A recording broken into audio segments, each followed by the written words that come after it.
Hello guys, welcome back to Shivam classes. अब हम पढ़ने जा रहे हैं कि परमाणु के अंदर और अणु के अंदर क्या डिफरेंस होता है, दोनों के अंदर क्या अंतर होता है।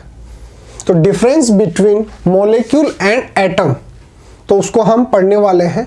उससे पहले आपके लिए एक अनाउंसमेंट है कि अगर आपको अपनी क्लास का कंप्लीट स्टडी मटेरियल जैसे नोट्स, वीडियोस और एमसीक्यू टेस्ट, प्रीवियस ईयर के पेपर, मॉडल पेपर सब कुछ फ्री के अंदर चाहिए हो तो अभी प्ले स्टोर से शिवम क्लासेस ऐप डाउनलोड कर लीजिए। तो चलिए टॉपिक शुरू करते हैं। अणु और परमाणु के अंदर क्या फर्क होता है। देखिए, मान लो कि कोई बिल्डिंग है, कोई भी बड़ी बिल्डिंग है, या मान लो आपका घर है। मैं बोलूं कि आपका घर जो है वो छोटी से छोटी ऐसी कौन सी इकाई है जिससे मिलकर वो बना होता है। तो आप बोलेंगे कि सर उसके अंदर कमरे हैं और कमरों से मिलकर हमारा पूरा घर बना हुआ है। मैं बोलूं कि उसको और ज़्यादा तोड़ो और बताओ कि कमरे किससे मिलकर बने हैं। तो आप बोलोगे कि सर वो तो ईंटों से मिलकर बने हैं। मैं बोलूं कि और ज़्यादा गहराई में जाओ, उसको और तोड़ो, ईंटें किससे मिलकर बनी हैं। तो आप बोलोगे कि सर वो तो मिट्टी के कणों से मिलकर बनी है। तो इसका मतलब जो घर है, जो बड़ी इकाई है, क्या है, बड़ी इकाई है, वो किससे मिलकर बन रही है, वो कणों से मिलकर बनी रही है। कणों से मिल रही है ईंटें, ईंटों से मिल रही है कमरे, कमरों से मिल रहा है घर। तो इसका मतलब इसकी सूक्ष्मतम इकाई क्या हो गई, कण। कणों से मिलकर घर बन रहा है। इसी प्रकार से अगर हम पदार्थ की बात करें कि कोई भी जो पदार्थ होता है वो किससे मिलकर बना होता है, वो बहुत ही सूक्ष्मतम कणों से मिलकर बना होता है। जैसे जो कण होते हैं, मिट्टी के जो कण हैं, मान लो मिट्टी की ईंट है तो मिट्टी के जो कण हैं बहुत ही ज़्यादा सूक्ष्म होते हैं घर की तुलना के अंदर। इसी प्रकार से पदार्थ के अंदर अगर हम देखें कि पदार्थ किससे मिलकर बना है तो बहुत ही सूक्ष्मतम कणों से मिलकर बना होता है। और इन सूक्ष्मतम कणों को आगे और विभाजित नहीं किया जा सकता। आप ऐसे बोलो कि जैसे मैंने बोला घर को तोड़ो, किससे मिलकर बना है, आप बोले कमरे। कमरों को तोड़ो, आप फिर ईंटों पर आ गए, फिर ईंटों को और तोड़ा तो वो कण आ गए, मिट्टी के कण। अब उससे और ज़्यादा आगे आप उसको नहीं तोड़ सकते। उसी प्रकार से जो ये कण है ये बिल्कुल सूक्ष्मतम कण है, इसको और आगे विभाजित ही नहीं किया जा सकता। तो इन सूक्ष्मतम, देखिए शब्द देखिए, सूक्ष्मतम यानी कि बिल्कुल सूक्ष्म, इससे ज़्यादा और सूक्ष्म हो ही नहीं सकते। तो सूक्ष्मतम कणों से मिलकर बनते हैं और इन सूक्ष्मतम कणों को बोला जाता है परमाणु। तो किसी भी पदार्थ के वे सूक्ष्मतम कण जिनको और आगे विभाजित नहीं किया जा सकता उसको बोला जाता है परमाणु। और अगर दो या दो से अधिक परमाणु मिलकर कोई चीज बना रहे हैं, और भी हो सकता है, कोई चीज बना रहे हैं तो उसको बोला जाता है अणु। दो या दो से अधिक परमाणु मिलकर किसका निर्माण करते हैं, अणु का। और परमाणु क्या है, किसी भी पदार्थ का वह सूक्ष्मतम कण जिसको और आगे विभाजित नहीं किया जा सकता उसको बोला जाता है परमाणु। ठीक है। अब आपसे कोई बोला जाए कि क्या अणुओं को और आगे विभाजित किया जा सकता है, बिल्कुल किया जा सकता है। आप अणुओं को वापस तोड़ो, किससे मिलकर बन रहे, परमाणु से मिलकर बन रहे। अगर इसको वापस से तोड़ने की कोशिश करेंगे तो वापस परमाणुओं के अंदर विभक्त हो जाएंगे, लेकिन परमाणु को विभक्त नहीं किया जा सकता। तो ये सूक्ष्मतम कण है, ये सूक्ष्मतम कण है, लेकिन परमाणु की एक खास बात है कि ये स्वतंत्र अवस्था के अंदर नहीं पाए जा सकते।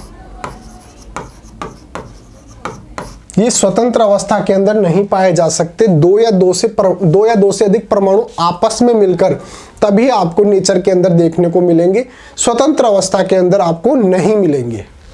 तो परमाणु जो है वो स्वतंत्र अवस्था के अंदर नहीं रह सकते हैं, लेकिन ये सूक्ष्मतम कण होता है। अणु की क्या खास बात होती है कि सर ये वो सूक्ष्मतम कण होता है जो स्वतंत्र अवस्था के अंदर रह सकता है। सबसे ज्यादा सूक्ष्म तो कौन है, परमाणु, लेकिन इसकी खास बात क्या है कि यह स्वतंत्र अवस्था में नहीं रह सकता। अब हमारे से कोई पूछे कि भाई स्वतंत्र अवस्था के अंदर रहने वाला सबसे छोटी इकाई क्या होती है, तो हम बोलेंगे अणु। वैसे तो सबसे छोटी इकाई क्या है, परमाणु, लेकिन वो स्वतंत्र अवस्था के अंदर नहीं रह सकते। प्रश्न को ध्यान से सुनिए, ऐसा कौन सा कण है जो स्वतंत्र अवस्था में रह सकता है और सबसे ज्यादा छोटा है, वो है अणु। अणु सबसे ज्यादा छोटा है जो स्वतंत्र अवस्था में रह सकता है। और अगर सबसे ज्यादा सूक्ष्मतम कण, चाहे स्वतंत्र ये सब आपको नहीं पूछे, तो सबसे ज्यादा सूक्ष्मतम कौन है, परमाणु है। यहां तक की बात समझ में आती है। तो चलिए अब चलते हैं अपने टॉपिक पर। हमने यहां पर उन दोनों के बीच के अंदर डिफरेंस बता रखे हैं कि भाई दोनों के अंदर क्या अंतर होता है। परमाणु एक तरफ लिखा है हमने अणु और एक तरफ लिखा है हमने परमाणु। तो सबसे पहले परमाणु की बात करते हैं। यह तत्व का अति सूक्ष्म कण होता है। हमने अभी बात की ना कि यह सूक्ष्मतम कण होता है, इसको और आगे विभाजित किया ही नहीं जा सकता। आप ऐसे बोलो कि भाई परमाणु को तोड़कर और आगे कुछ बना दो, बन ही नहीं सकता। सबसे छोटा कण जो होता है वो होता है परमाणु। और यह पदार्थ का सूक्ष्मतम कण होता है। सूक्ष्मतम का मतलब अब मैंने बताया ना आपको, ये स्वतंत्र अवस्था के अंदर रहने वाला कण होता है। ये अति सूक्ष्म बता रखा है, मतलब इससे ज्यादा सूक्ष्म और कुछ नहीं। ये इससे थोड़ा बड़ा होता है क्योंकि परमाणुओं से मिलकर बना है। अगर मेरा ये हाथ है, ये हो गया परमाणु। अगर ऐसा एक और हाथ मिलकर ये इस प्रकार से हाथ बना ले, तो भाई एक हाथ की तुलना में तो ये हाथ बड़ा ही है ना। तो अणु जो है वो इसकी तुलना में तो बड़ा है, लेकिन ये स्वतंत्र अवस्था के अंदर रहने वाला सबसे सूक्ष्म कण है। और यहां पर अति सूक्ष्म है, इससे सूक्ष्म तो कुछ है ही नहीं। यह स्वतंत्र अवस्था में रह सकता है। अभी मैंने बात की कि जो परमाणु जो होता है वो सबसे छोटा जरूर है, लेकिन वो स्वतंत्र अवस्था के अंदर नहीं रह सकता। लेकिन अणु जो है वो स्वतंत्र अवस्था के अंदर रह सकता है। तो यहां लिखेंगे यह स्वतंत्र अवस्था में नहीं रह सकता, और यहां पर लिखेंगे कि यह स्वतंत्र अवस्था के अंदर रह सकता है। यह रासायनिक क्रियाओं में भाग नहीं लेते हैं। अणु जो होते हैं वो अणु जो रासायनिक क्रिया जो होते हैं परमाणु के मध्य, जैसे O और O मिलकर O2 बना लिए और उसने एक अणु बना लिया, ठीक है। तो अब जो इनके बीच में क्रिया होने वाली थी ये इन्होंने आपस में कर ली। अब ये और आगे रासायनिक अभिक्रिया में भाग नहीं लेंगे। लेकिन परमाणु की O और O जो हम स्वतंत्र रूप से बात कर रहे हैं, O और O परमाणु जो है वो आपस में मिलकर O2 बना रहे हैं जो एक अणु है। तो O और O आपस में क्रिया ही तो कर रहे हैं, इसका मतलब ये रासायनिक अभिक्रिया में भाग ले सकते हैं। यह रासायनिक क्रियाओं में भाग लेकर परस्पर संयोग से अणुओं का निर्माण कर लेते हैं। O क्या है, एक परमाणु है, और एक O क्या है, ये भी परमाणु है। ये आपस में संयोग करके O2 बना लिए जिसको हम बोल रहे हैं अणु। तो इन्होंने आपस में संयोग किया, इसका मतलब इन्होंने रासायनिक अभिक्रिया में भाग तो लिया, तो ये तो अभिक्रिया में भाग लेकर और अणुओं का निर्माण कर लेते हैं, लेकिन ये रासायनिक अभिक्रिया के अंदर भाग नहीं लेते हैं। यह विभाजित होकर सामान्यतः परमाणुओं में विभाजित हो जाता है। एक परमाणु ये है, एक परमाणु ये है, दोनों आपस में मिले और अणु का निर्माण कर लिया।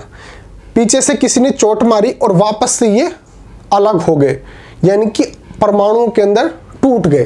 तो यानी कि जो अणु होता है वो विभक्त होकर और परमाणुओं के अंदर वापस से जा सकता है। लेकिन ये तो सूक्ष्मतम कण है, ये तो आगे विभाजित ही नहीं हो सकता। तो यहां पर विभाजित नहीं हो सकता, अविभाज्य कण है। और ये जो है परमाणु, जो अणु जो है वो विभक्त होकर परमाणुओं के अंदर परिवर्तित हो सकता है। ये एक या एक से अधिक परमाणु द्वारा परस्पर संयोग से बनते हैं। अब बात आ रही है कि भाई अणु जो होते हैं वो कैसे मिलकर बने होते हैं। दो या दो से अधिक जो परमाणु होते हैं, दो या दो से अधिक जो परमाणु होते हैं वो आपस में रासायनिक अभिक्रिया करते हैं। जहां पे हमने बात की कि परमाणु जो है वो रासायनिक अभिक्रिया कर सकते हैं आपस में संयोग करके, और उसके बाद अणुओं का निर्माण कर लेते हैं। तो अणु का निर्माण कैसे हुआ, परमाणु जो है वो आपस में जुड़कर संयोग कर और अणुओं का निर्माण कर लेते हैं। ये रासायनिक क्रिया में भाग लेने वाले किसी तत्व का अति सूक्ष्म कण होता है। ये बिल्कुल अति सूक्ष्म कण होता है जो किसी भी रासायनिक अभिक्रिया में, कोई भी जो पदार्थ है जो भाग ले रहा है उसका अति सूक्ष्म कण क्या होता है? परमाणु। और परमाणु आपस में मिलकर अणु का निर्माण करते हैं। एक बार फिर से समझ लीजिए। देखिए, कोई भी जो चीज होती है, ये क्या है? ये है पदार्थ। इसका अति सूक्ष्म कण क्या है? ये है परमाणु। और ये स्वतंत्र अवस्था के अंदर नहीं रह सकता। ठीक है। और अगर परमाणु आपस में मिल जाते हैं, आपस में संयोग कर लेते हैं या फिर आपस में क्रिया कर लेते हैं, तो इस प्रकार से परमाणुओं के आपस में मिलने से क्या बनता है? अणु बनता है। और ये स्वतंत्र अवस्था के अंदर रह सकते हैं। एक तो ये क्या हो गया? इसकी परिभाषा। फिर ये स्वतंत्र अवस्था में नहीं रह सकते, ये रह सकते हैं। फिर ये जो है वो क्रिया कर लेते हैं, लेकिन ये क्रिया रासायनिक अभिक्रिया नहीं करते हैं।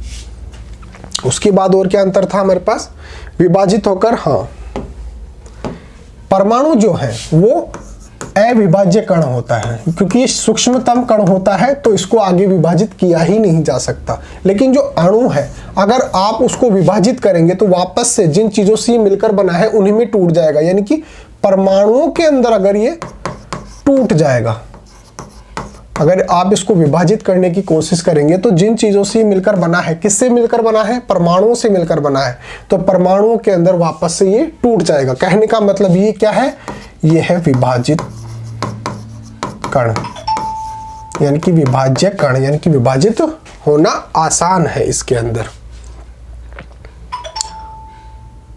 इसमें इतना ही है। और बाकी फिर भी अगर आपके मन में कोई डाउट रह जाता है कि आपको अगर ये टॉपिक समझ में नहीं आया है, तो आप हमें व्हाट्सअप भी कर सकते हो। आपको वहाँ पर आपके क्लास के नोट्स भी दे देंगे। अगर आपको चाहिए हो तो आप हमारे व्हाट्सअप नंबर नोट कर लीजिए।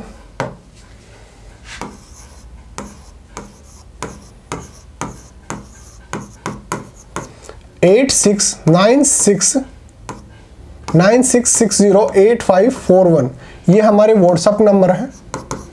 आप हमारे को इस पर व्हाट्सअप करके और अपनी क्लास और अपना सब्जेक्ट बता देना, उसके नोट्स भी आपको भेज देंगे। और अगर कुछ समझ में ना आया हो तो भी हम आपको बता देंगे। और प्ले स्टोर से शिवम क्लासेज ऐप डाउनलोड कर लेना, उसके अंदर तो सब कुछ ही फ्री है। Okay guys, thank you so much.